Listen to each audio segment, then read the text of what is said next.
Everyone, what's going on? This is a series I had on my TikTok, but with everything that's going on with TikTok, like, I don't know if this TikTok note is really coming and whatever it's going to be called, I've heard nothing about it since the quote-unquote TikTok ban. So I've just going to move everything over here to my YouTube.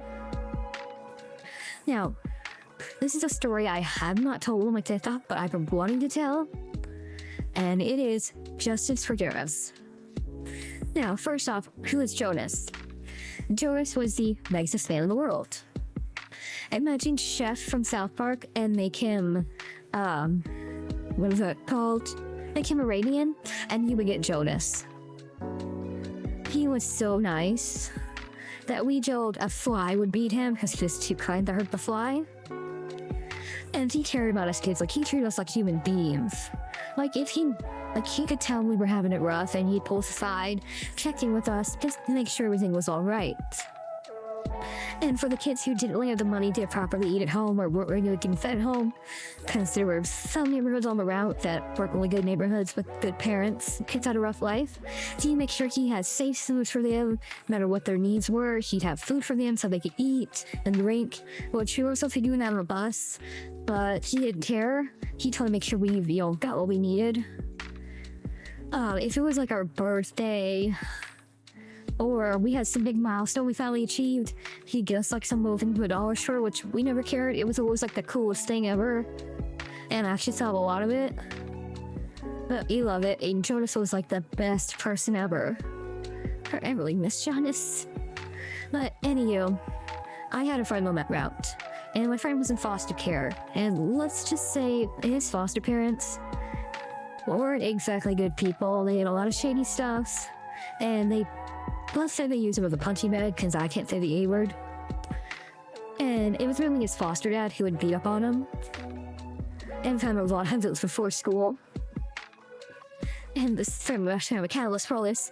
But anywho, we had just gotten off of summer break. It was first day back to school. We're all like, school. It's summer. It's hot.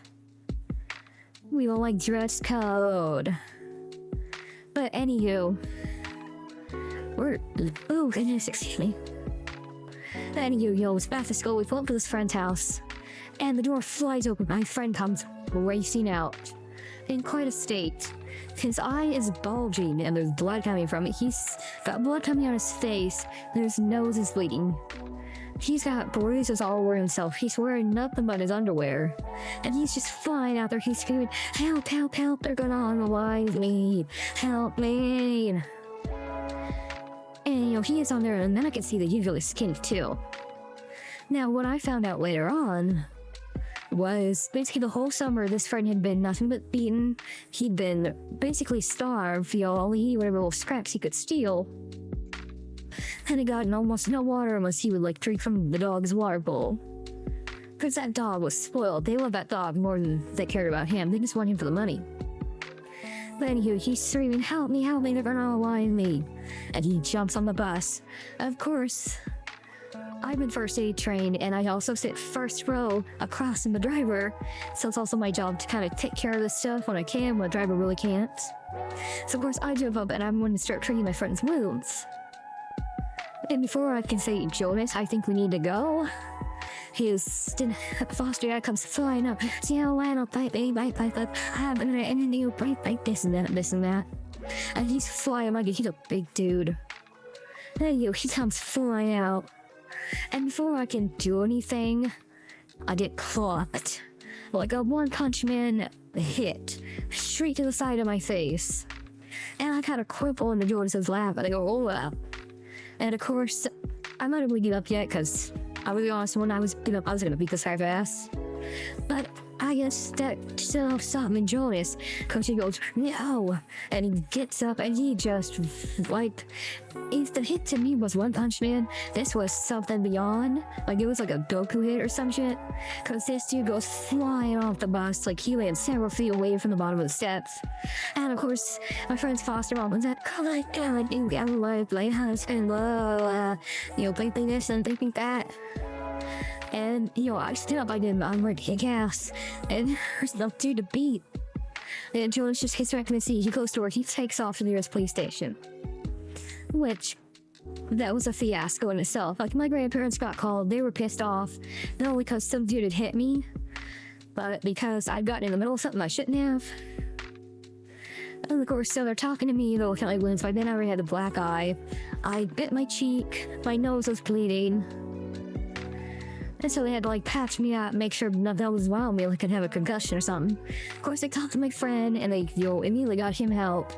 My other friend's parents actually came out, they were registered foster parents. They came and took this other friend, was supposed to go with him.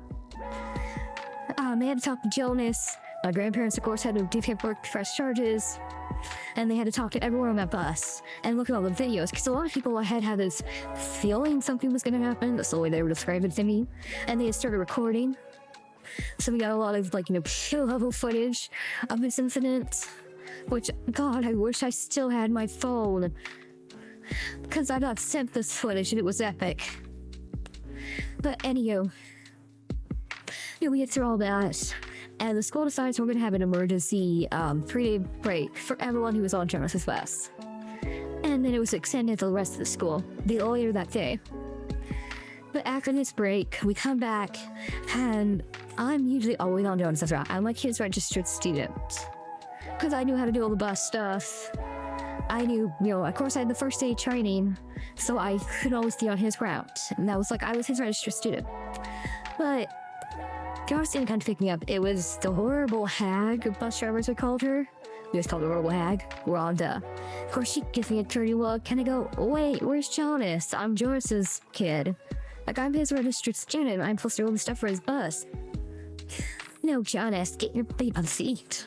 That's literally how she talked. But she's like, no, Jonas, hey, you're making the seat. And she's just nasty to everyone who asks, where's Jonas? And of course, we get nothing out of her. And of course, we decided we're gonna mess around with her a little bit. The amount of paper airplanes I made that trip.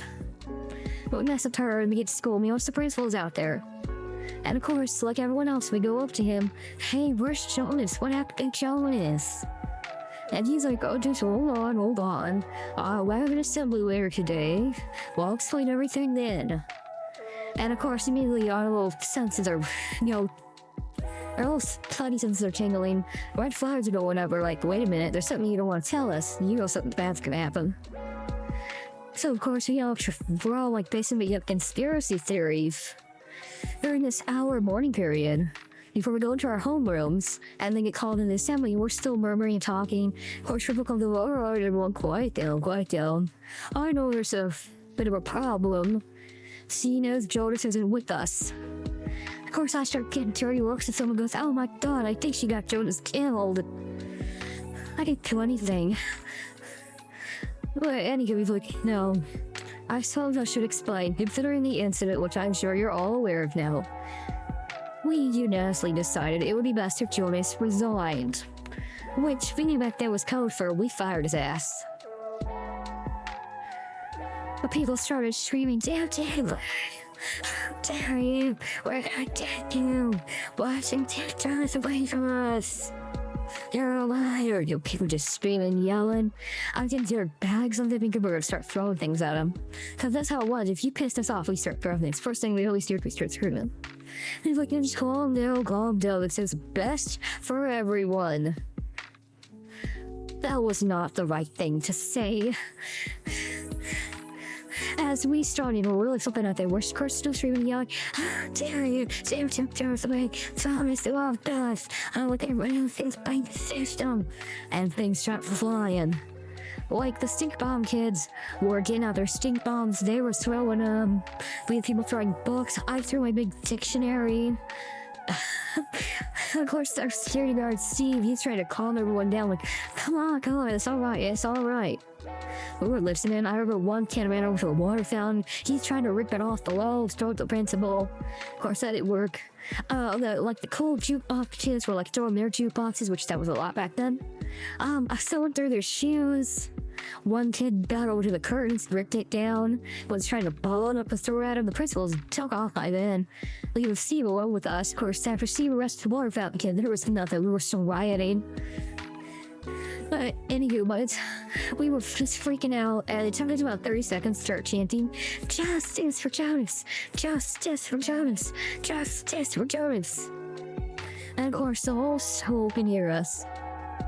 I remember, like, the next day, my chemistry teacher, who was actually a really nice guy, actually said he could hear us clear in the teacher planning out building, which was like a building that was over a mile away. That was just for the teachers. And he said he could hear us, which means we were being pretty loud. But we weren't having any of it. We were all freaking out. I remember like a security guard from the nearby like pre-K school was coming to see what's going on, trying to calm us down. You know what we were yelling about? He didn't know Jonas. But we're just screaming, justice for Jonas. And of course, I hear with a loudspeaker, the assembly is dismissed, all the stuff and everything else. Over more announcements. We didn't go back to class. No, we were pissed off. We're all in the hall, we're still in the hall, we're like going through them, and this huge mob of teenagers just shouting, justice for Jonas! Justice for Jonas! And it was unjust, and it really was unjust, because like, he saved the kid, and he got fired for it. And you were freaking out, we're rioting. Of course, Hall Duties, whoever that person was, I don't remember her name. She's trying to hand out like detention, is trying to get us to stop. And of course, we're going around, we're rioting. And we're planning what we're gonna do. And I remember they tried to announce over the loudspeaker that school was going to be closed early that day. Which, God, for us, we were so freaking out, so rioting. But all of our parents got called by the ROA system. We had to go home. I got in trouble. And that actually led to me, at my friend's house during this sportyard prank, which I'm gonna try and get up on my tail. But we're freaking out. We're pissed off. And like this huge school-wide like group message gets started on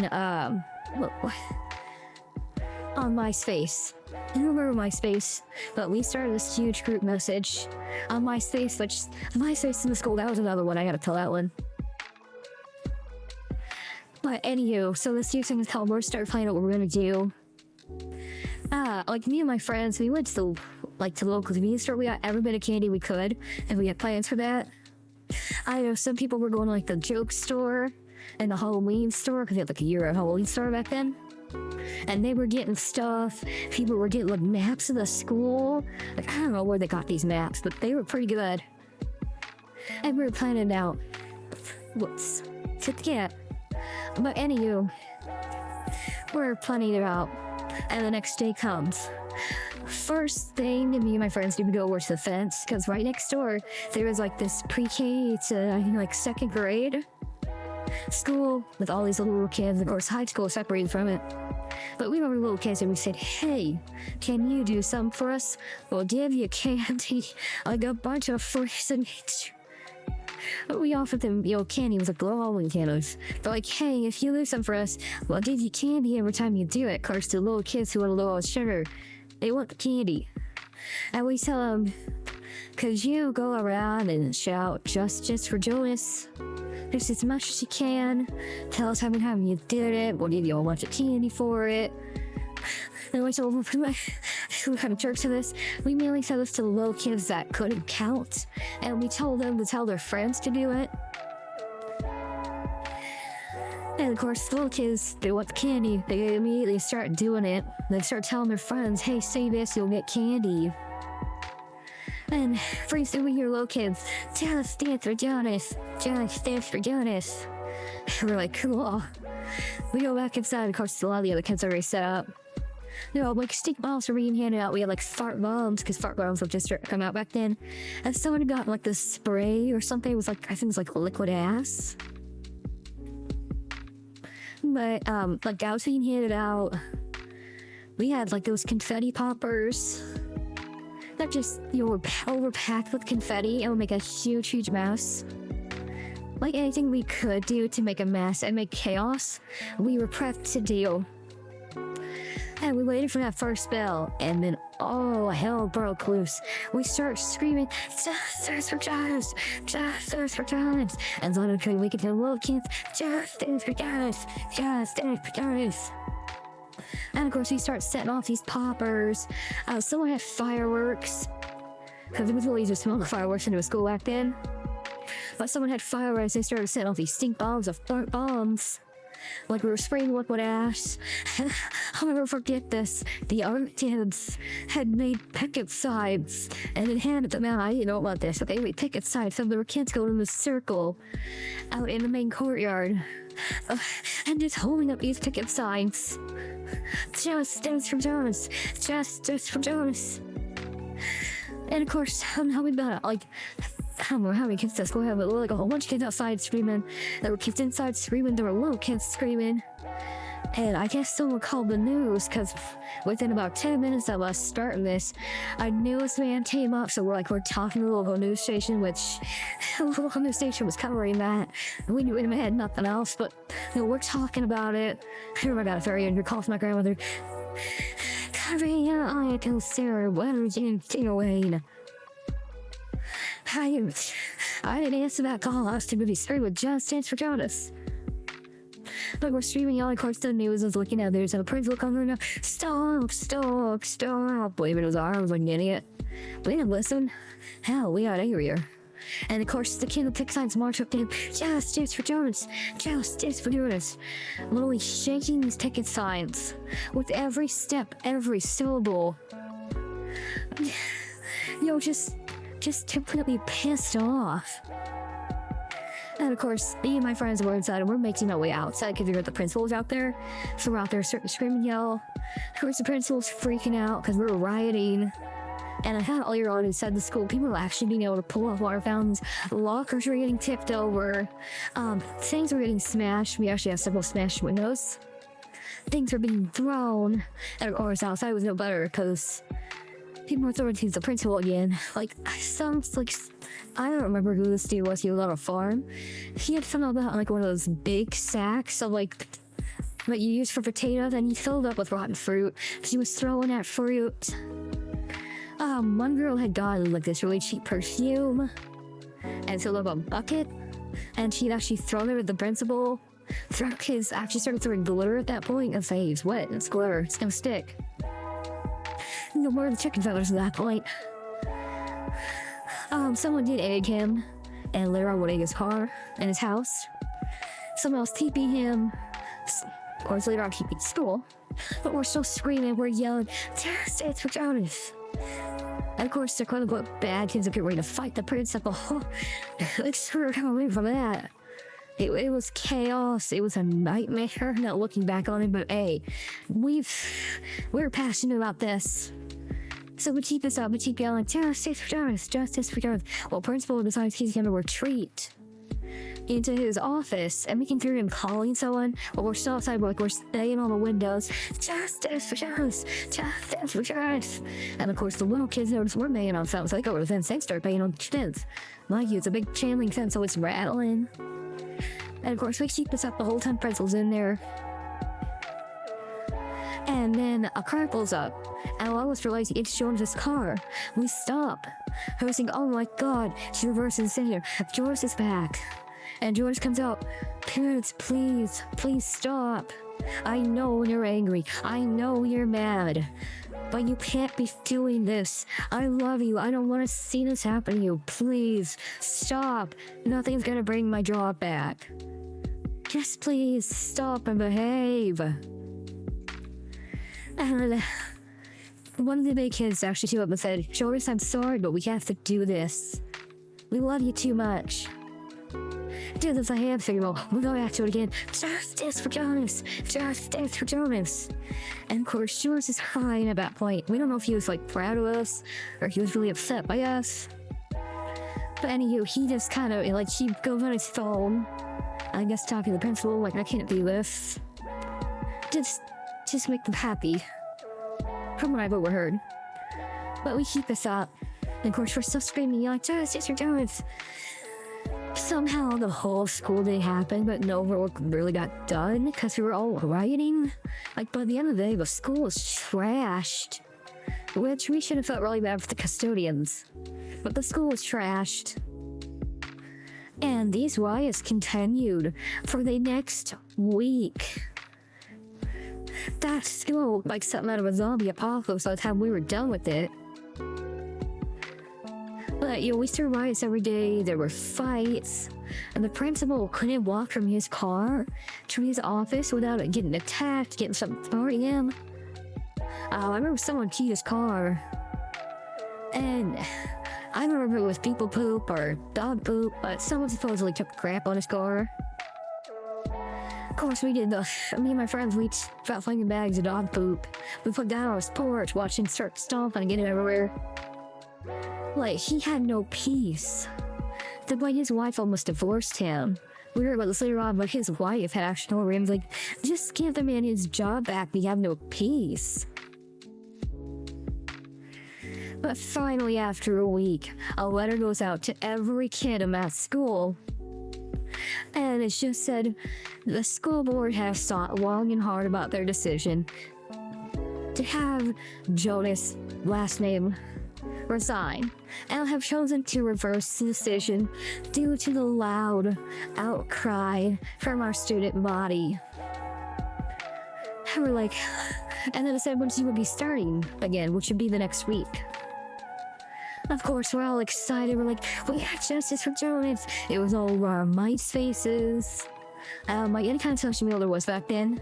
Like, I remember it was on 4chan, which 4chaners, if you can find these posts, these pictures, please send them to me. I would love to see them again, because I don't have my old Nokia anymore. But anyway, we found out when, and like, of course, the chat starts going up again. Let's do this, Jonas, let's do that.